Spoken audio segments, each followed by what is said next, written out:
اس کے بعد مقالہ پیش کرنے کے لیے میں دعوت دیتا ہوں جناب مولانا بدر الاسلام قاسمی صاحب کو، استاد جامعۃ الامام انور دیوبند۔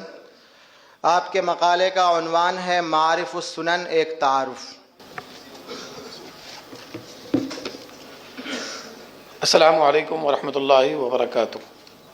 حامد و مصلیہ اما بعد، سب سے پہلے بندہ مادر علمی دارالعلوم وقف دیوبند کے ایک خادم ابن خادم یا رضاکار ابن فداکار یا فیض یافتہ ابن فیض رسانیدہ کی حیثیت سے انتظامیہ کا خاص طور پر شکر گزار ہے کہ اس وقی سیمینار میں شرکت کا موقع عنایت کیا۔ ادارے کے روز افزوں ترقیاتی مراحل اور مشاہیر قوم و ملت کی زبان سے اس کے نظام تعلیم و تربیت پر ہونے والے وقی جملے جب میری سماعتوں سے ٹکراتے ہیں تو مجھے بے ساختہ اس شخصیت کی یاد آتی ہے جن کے لیے اس ادارے کی ترقی میں اٹھنے والا ہر قدم تسکین روح اور بشاشت قلب کا سبب ہوتا تھا، جن کے حیات کا ہر لمحہ اور جد و جہد کا ہر لحظہ اس مادر علمی کے لیے وقف تھا، یعنی والد گرامی شیخ الادب حضرت مولانا مفتی محمد اسلام قاسمی علیہ الرحمہ، سابق استاذ حدیث و ادب دارالعلوم وقف دیوبند۔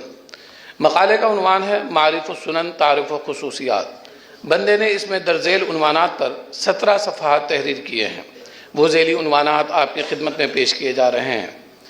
بر صغیر کے مدارس و جامعات، سیاہ ستہ اور جامع ترمذی کا مختصر تعارف اور اس کی اہمیت، شروح و حواشی، امام العصر علامہ کشمیری کی امالی اور افادات، صاحب معارف السنن علامہ بن نوری کا مختصر تعارف، علم حدیث میں علامہ بن نوری کی تحریری خدمات، معارف السنن کی تصنیف کا پس منظر، معارف السنن کا مختصر تعارف، شارح کی جد و جہد، اسلوب تحریر اور خصوصیات و امتیازات، کتاب کے بارے میں اساتین علم کی آراء۔ آخری عنوان ہے معارف السنن مکمل کیوں نہ ہو سکی۔ میں دو جملے استاذ الکل حضرت مولانا سلیم اللہ خان صاحب کے معارف السنن کے تعلق سے بیان کرتا ہوں۔ کل 10 جملے ہیں لیکن وقت کی تنگی کی وجہ سے 2 جملے فقط۔